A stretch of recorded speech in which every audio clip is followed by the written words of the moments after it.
We have more documents to prove that Jesus was a real man than Abraham Lincoln was.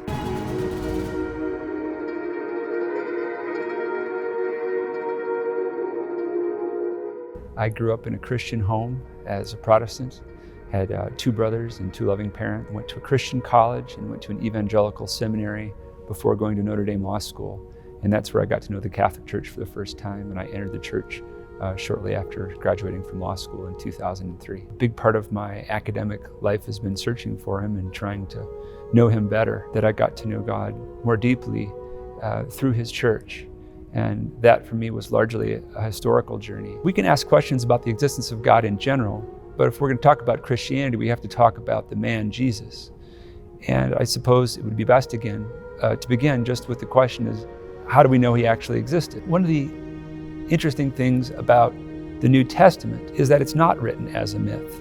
There's historical details, there's anchor points all over the time. When this census took place, in the 3rd year of the reign of this king, this is the biblical author's way of telling you this is not an abstract thing, this is not a long time ago in a galaxy far, far away. As to the manuscript evidence, we have far more manuscripts for the New Testament than for any other book in the ancient world. We have more documents to prove that Jesus was a real man than Abraham Lincoln was. So once we accept the idea that Jesus was an historical person, that he really lived, then we have to deal with some of the claims he made about himself, and most importantly, this claim that he was the Son of God. What do we do with that? Was it true or false? Some apologists have posed this by saying, look, we have this person, Jesus, and a lot of people want to sort of dodge the question by saying, well, he was an excellent moral teacher, but let's leave that other stuff to the side. Does the biblical record, does the historical evidence allow us to place Jesus in a category of good moral teachers, maybe not God, but just a good moral teacher?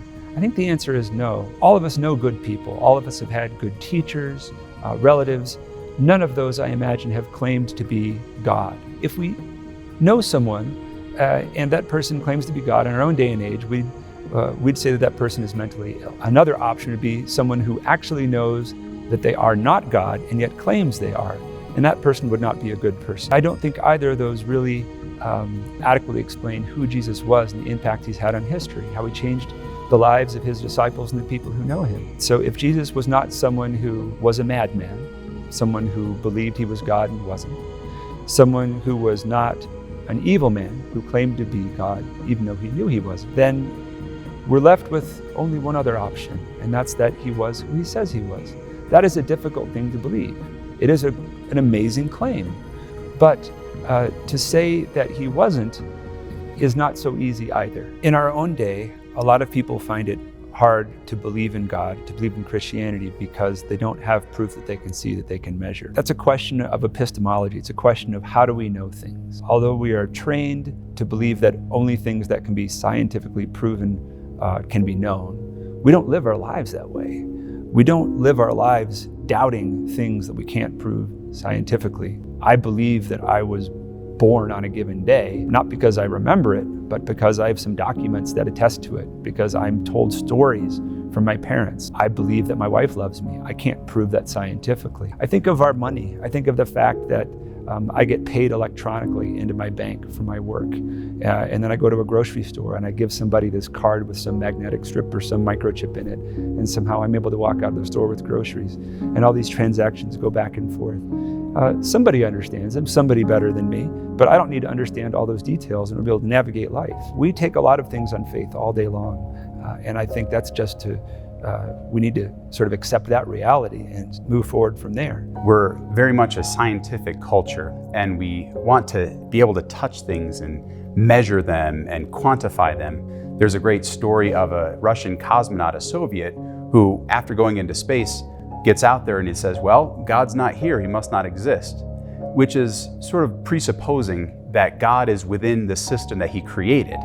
God isn't. What we mean by a proof is not looking at things that will demonstrate specifically in an empirical way the existence of God, but we can point to things that we experience. We can point to mathematics and physics and sociology and spirituality and things that are very close to us and that we can, again, touch and measure and taste, and we can see how they relate to one another and then start to understand the things behind them. And this is where we get into the realm of philosophy. That philosophy looks at what exists and it looks at our experiences, what's on the philosophical level, that we approach an argument or a proof for the existence of God. Can we start to understand, based on, again, what we experience, what we observe about the world, something that is outside of the world? Things that are logically evident, even if they're not empirically evident.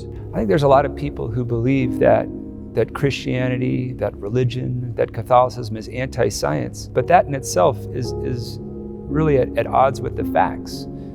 Catholic priests in the Catholic Church have been at the center of a huge number of scientific developments that are really important in our world. Who invented the Big Bang Theory? The idea that the Big Bang Theory is at odds with religion. Well, it was a Catholic priest who came up with the Big Bang Theory. And that's something that I love about Christianity and Catholicism in particular, is its curiosity, its openness to the world. And I bring that to my own faith, that look, I don't know all the history in the world. I don't know all the science in the world, but I'm open to it.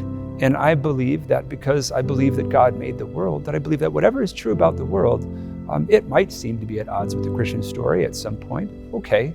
But I believe that once all the dust settles, that I believe that science and that history will tell us more about God and will not prove him wrong. We all have to answer big questions in our life about how we're going to live.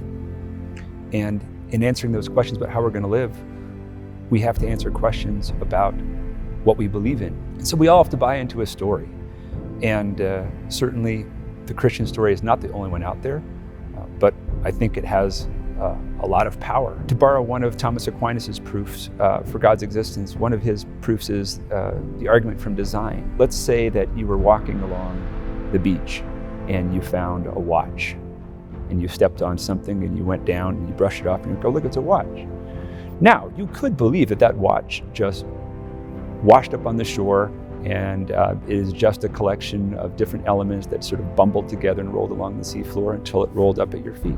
You can believe that, but I don't think that's a very good story. Is it not more likely that somebody made that watch? If you pick up a volume of the complete works of Shakespeare, it's possible that monkeys just drew those letters out of a hat and someone did strung together. It's possible.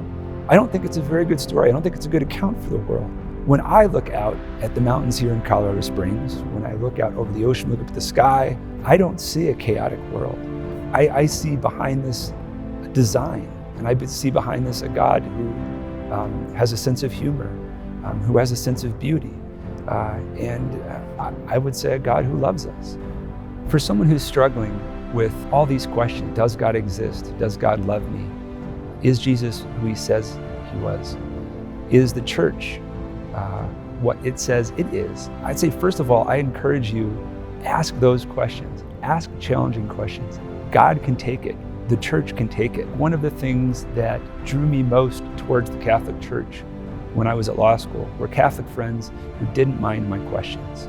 There's good answers to your questions. Some of the most brilliant people who've ever lived, who have thought hard about these things and have found beneath their questions something solid. So don't be afraid of your questions. Keep pushing, because I think you'll find good answers.